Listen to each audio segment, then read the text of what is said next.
मेनका चौधरी और बुलेटिन की शुरुआत मध्य प्रदेश से आ रही दर्दनाक खबर के साथ। यहां पर गुना में देर रात कंटेनर और बस के बीच भिड़ंत हो गई और इस हादसे में 8 मजदूरों की मौत हो गई। 55 मजदूर घायल हुए हैं। मरने वाले मजदूर यूपी के बताए जा रहे हैं, जो महाराष्ट्र से कंटेनर में आ रहे थे उत्तर प्रदेश। हादसे के बाद कंटेनर का ड्राइवर मौके से फरार हो गया। हादसा कैंट थाना इलाके में हुआ। घायलों को जिला हॉस्पिटल ले जाया गया है। इधर मुजफ्फरनगर में भी मजदूर जो हैं वो हादसों का शिकार हुए हैं। मुजफ्फरनगर में रोडवेज बस ने पैदल चल रहे मजदूरों को कुचल डाला। 6 मजदूरों की मौके पर ही मौत हो गई। 2 की हालत गंभीर, जिन्हें मेरठ रेफर किया गया। हादसा नगर कोतवाली के सहारनपुर रोड का है। बताया ये जा रहा है कि ये सभी पंजाब से लौट रहे थे, बिहार जा रहे थे और रास्ते में ही हादसे का शिकार हो गए।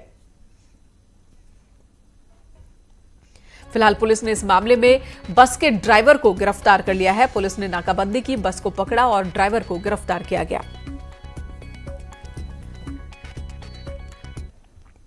सीएम योगी आदित्यनाथ ने दोनों ही हादसों पर दुख जताया है। उन्होंने मुजफ्फरनगर हादसे में मुआवजे का ऐलान किया। सीएम योगी ने कहा कि मृतकों के परिजनों को 2-2 लाख रुपए मुआवजे के तौर पर दिया जाएगा। वहीं गंभीर रूप से जो घायल हुए हैं उन्हें 50-50 हजार रुपए की आर्थिक सहायता की जाएगी। सहारनपुर कमिश्नर को इस पूरे हादसे की जांच की जिम्मेदारी भी दी गई है। अनामिका हमारी सहयोगी लखनऊ से हमारे साथ जुड़ गई हैं। अनामिका, मजदूरों की जो परेशानी है, संकट है, वो खत्म नहीं हो रहा है।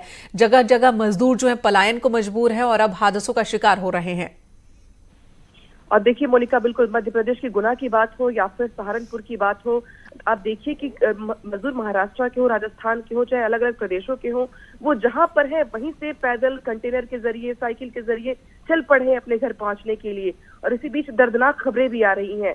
आज 2 बड़ी खबरें आई हैं, एक मध्य प्रदेश की गुना से और दूसरी जो मुजफ्फरनगर से होकर के जो प्रवासी मजदूर जा रहे थे अपने घर के लिए। 2 बड़े हादसों पर मुख्यमंत्री योगी आदित्यनाथ ने शोक जताया है। हालांकि मृतकों के परिजनों को 2-2 लाख रुपए और गंभीर रूप से जो घायल मजदूर हैं उनको 50-50 हजार रुपए की आर्थिक मदद के निर्देश दिए गए हैं। साथ ही साथ ये भी कहा गया है कि मध्य प्रदेश के जो भी अधिकारी उनसे समन्वय स्थापित करके मृतकों के परिजन जो हैं उनको शव दिया जा सके। और साथ ही साथ सहारनपुर के हादसे में ये कहा गया कि जो मंडलायुक्त है वहां के, वो इस पूरे मामले की जांच करें। हालांकि बताया जा रहा है कि ड्राइवर पकड़ा गया है, लेकिन फिर भी ये दुर्घटना कैसे हुई इसके जांच के आदेश दिए गए हैं। ये बहुत दुखद खबर है मेनका, जो अब एक तरफ से सरकार प्रयास कर रही है, मुख्यमंत्री योगी आदित्यनाथ खुद ही अपील कर रहे हैं मजदूरों से कि वो पैदल ना चलें, लेकिन इस बीच मजदूर जहां से चल जी बिल्कुल अनामिका, सरकार की ओर से अपील जरूर हो रही है, लेकिन बहुत से मजदूर ऐसे हैं जिन्हें सही जानकारी अभी भी नहीं मिल पा रही है कि उनके लिए क्या इंतजाम किए गए हैं और उन्हें कितना इंतजार करना होगा, क्योंकि जरूरी नहीं कि हर एक इंसान को तुरंत वो सुविधा मिल जाए जिसकी व्यवस्था की गई, जिसका इंतजाम किया गया है।